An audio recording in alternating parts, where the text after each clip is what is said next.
अस्सलाम वालेकुम, welcome back to my YouTube channel. आप देख रहे हैं किचन विद कौसर और किचन विद कौसर में बहुत ही मज़ेदार से मैं आपके लिए लाई हूँ पोटैटो बाइट्स। पोटैटो बाइट्स बनाने के लिए बहुत ही आसान रेसिपी है ये, और ये रमज़ान आ रहे हैं, रमज़ान के लिए स्पेशल डिश है और ये बहुत ही आसानी से बन जाते हैं। तो मैं आपको बताती हूँ ये किस तरह बने हैं और कितना टाइम लगा है। बहुत कम टाइम लगता है बनने के लिए। तो चलिए आइए स्टार्ट करते हैं।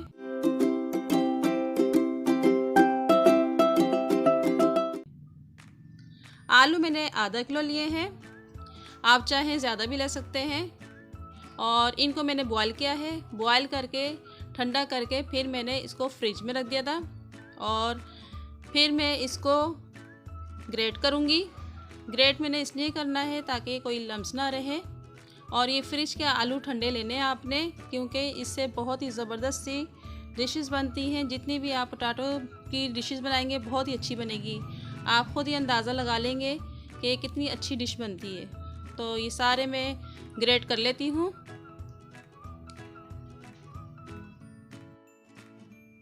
और सारे ग्रेट कर लिए हैं और ये एक आखिर का रह गया है, तो इसको भी ग्रेट कर लेते हैं। और ये शाम की चाय के लिए तो बेहद लजीज है, बहुत ही ज़बरदस्त सा मज़ा आता है ये खाकर। चाहे आप बच्चों के बर्थडे पे बनाएं, तो मसाले भी बहुत ज़बरदस्त हैं, आप ज़रूर देखें। तो ये सारे हो चुके हैं, तो चलिए आइए इसके अंदर मसाले ऐड कर लेते हैं। सूजी मैंने 1 टेबल स्पून ली है, ये इसमें जाएगी। और चावलों का आटा मैंने 3 टीस्पून लिया है, ये भी इसमें जाएगा। और एक छोटी सी मुन्नी सी प्याज थी, उसको मैंने ग्रेट किया है, वो भी इसमें डालेंगे। अगर आपके पास प्याज का पाउडर है तो वो डाल दें इसके अंदर। और प्याज को मैंने ग्रेट करके इसका पानी निकाल लिया था, पानी बिल्कुल भी नहीं जाना चाहिए आलूओं के अंदर।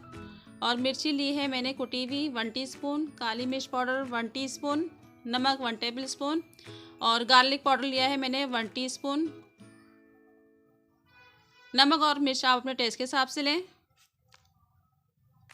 क्योंकि कोई कम खाता है कोई ज़्यादा खाता है, तो उसी हिसाब से आप मसाले डाल लीजिएगा और बहुत ही लजीज बनेंगे फिर आप देखिएगा ये।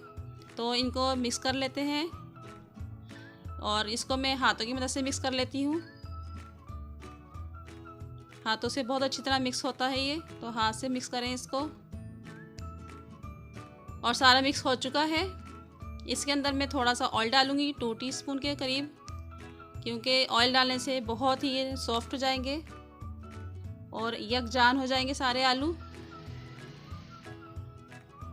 आप देख सकते हैं कितने ज़बरदस्त सा हो गया है, सिर्फ ऑयल डालने से कितना फ़र्क पड़ गया है और कहीं भी आलू के पीसेस आपको नज़र नहीं आ रहे। तो इसी तरह देखें आप बनाएं और इसको आप जिस तरह मर्ज़ी चाहे शेप में बना लें।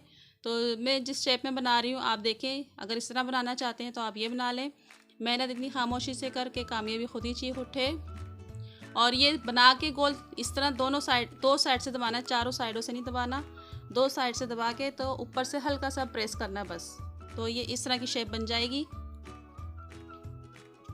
या कोई और शेप बनाना चाहते हैं आप तो उस शेप में बना लें, ये ज़्यादा अच्छे लगते हैं, तो मैं इसी तरह बनाऊंगी। और ये सारे मैं बना के आपको दिखाती हूँ।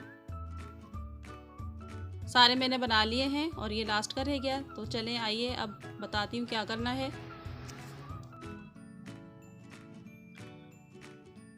ये मैंने लिया है कॉर्नफ्लोर और मैदा, 2 टेबल स्पून लिए हैं, दोनों एक ही मिकदार में लिए हैं मैंने इसको। और ये इसको पानी डाल के हमने एक सिरप की तरह बनाना है, ज़्यादा इसको हमने गाढ़ा नहीं बनाना। तो पानी इसमें डालेंगे हम, आहिस्ता आहिस्ता करके डालना है, सारा एक साथ नहीं डालना। तो इसको मैं मिक्स करूँगी, अच्छी तरह इसको मिक्स करना है, कोई भी लम्स ना रहे, बिल्कुल सिरप की तरह हो ये। जो दूसरों को अपनी दुआओं में शामिल करते हैं, कामयाबी और खुशियाँ उन्हीं के दरवाज़ों पे दस्तक देती हैं। तो हमें चाहिए हम सब एक दूसरे के लिए दुआ करें और अपने लिए भी दुआ कराएं। और ये देखें सिरप तैयार हो चुका है। और मैंने नूडल्स लिए थे कुछ, और मैंने बैग में डाल के इसको कूट लिया है। और ये सारे इसी तरह डालें, इसमें मिक्स करें, ये लिक्विड सिरप की तरह इसको सारा इसके अंदर मिक्स करके। तो ये जितने भी डालना चाहें आप 2 या 4, तो इसको अच्छी तरह डिप करके हमने बैग में डालना है। जो नूडल्स वाले बैग है नूडल्स वाला बेक आप जो नूडल्स है इसको आप ग्राइंड भी कर सकते हैं या कूट लें। और इसको मैं चारों को इसी में डाल दूँगी ताकि अच्छी तरह मिक्स हो जाए। और इसको हमने शेक करना है इस तरीके से। देखिए ये शेक करें, ये सब तरफ लग जाएंगे इसके नूडल्स। आप चाहें तो ब्रेड क्रम्स भी ले सकते हैं, ब्रेड क्रम्स से भी बहुत मज़ेदार बनते हैं। तो ये मैं निकाल लेती हूँ। कितना ज़बरदस्त बना है। ये इस तरह निकाल लें सारे। और ये देखिए एक साइड से लग रहा है मुझे कि नहीं लगा, तो मैं और लगा देती हूँ इसके अंदर। कोई मसले की बात नहीं है, बहुत आराम से ध्यान से काम करें, बहुत ही मज़ेदार चीज़ बनती है। और रमज़ान के लिए तो बहुत ही स्पेशल है ये। तो सारे हमारे रेडी हो गए, इनको फ्राई कर लेते हैं। और हमने इनको डीप फ्राई करना है। तो मैंने एक पैन ले लिया है और उसमें ऑयल डाला है। ऑयल हमारा गर्म हो चुका है। ऑयल गर्म होना इतना चाहिए कि ये जाकर आसानी से फ्राई हो जाए। और ये मैं सारे डाल दूँगी।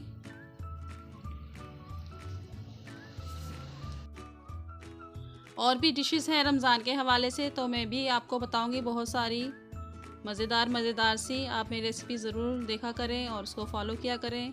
और अगर सब्सक्राइब नहीं किया तो सब्सक्राइब ज़रूर करें ताकि सारी रेसिपी आपके सामने आ जाए। तो इनको हमने उस टाइम चमचा नहीं चलाना, डालते वक्त थोड़ी देर बाद चमचा चलाना है, क्योंकि आप पता है नूडल्स हट जाएंगे साइड सारे ऊपर से, तो इसको बाद में चमचा चलाना है हमने। तो 1 से 2 मिनट बाद हम इसको चमचा चला के चेक करेंगे। अभी ये फ्राई नहीं हुए तो इसकी हम साइड चेंज कर देते हैं। साइड मैंने चेंज कर दी है। और इसको हमने थोड़ी थोड़ी देर बाद चमचा भी चलाना है, यानी कि इसको बिल्कुल ऑयल के अंदर नहीं छोड़ना, वरना ये जल जाएंगे। तो इस तरह घुमाते भी जाना है ताकि कोई कम या ज़्यादा ना सीखे, सब एक जैसे सीखें, सारे फ्राई हो जाएं।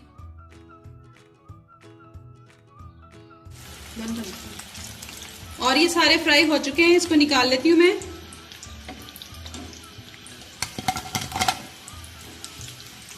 ये ज़बरदस्त सी करारी करारी सी आवाज़ आ रही है।